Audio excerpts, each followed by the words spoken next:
এই গুজবকারীরা যাতে কোনোভাবেই সফল না হয় সেদিকে আমাদের সতর্ক থাকতে হবে। সেটি অন্তত যাচাই করার মতো সময় আমাদেরকে দিবেন। যদি ওই খবর মিথ্যা হয় তবে ওই গুজবকারীর বিরুদ্ধে আমরা ব্যবস্থা নিব। আর যদি সত্যি সত্যি কোনো ঘটনা সোশ্যাল মিডিয়ায় আসে যার সত্যতা আছে, সেটাও আমরা অনুসন্ধান করে ওর বিরুদ্ধে আইনানুগ ব্যবস্থা গ্রহণ করব। আমরা জানি যে পূজা শুরু হওয়ার পর গতকাল থেকে এর কার্যক্রম শুরু হয়েছে।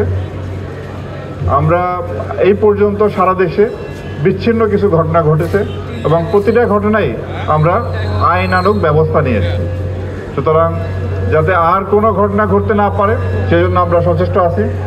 আমি পূজা উদযাপন কমিটির সমস্ত মণ্ডপের সভাপতি সেক্রেটারি সহ যারা আছেন তাদেরকে অনুরোধ করব, আপনারা সার্বক্ষণিকভাবে ভলান্টিয়ার রাখবেন। দিনরাত 24 ঘন্টায় যাতে এই ভলান্টিয়াররা সেখানে কর্মরত থাকে। আর এছাড়াও যাতে পর্যাপ্ত আলোর ব্যবস্থা থাকে রাতের বেলা, সেটাও নিশ্চিত করতে হবে। এবং যারা এখানে পূজা দেখতে আসবেন তারা যাতে নির্বিঘ্নে আসতে পারে সেদিকে আমরা লক্ষ্য রাখব। বিশেষ করে মা বোনরা এবং ছোট ছোট শিশুরাও প্রচুর সংখ্যায় এরা পূজা মণ্ডপে আসে। সুতরাং যাতে কোনো রকম কোনো ইফটিজিং বা এই ধরনের ঘটনা ঘটতে না পারে সেজন্য কিন্তু আমরা সর্বাত্মকভাবে সচেষ্ট আছি।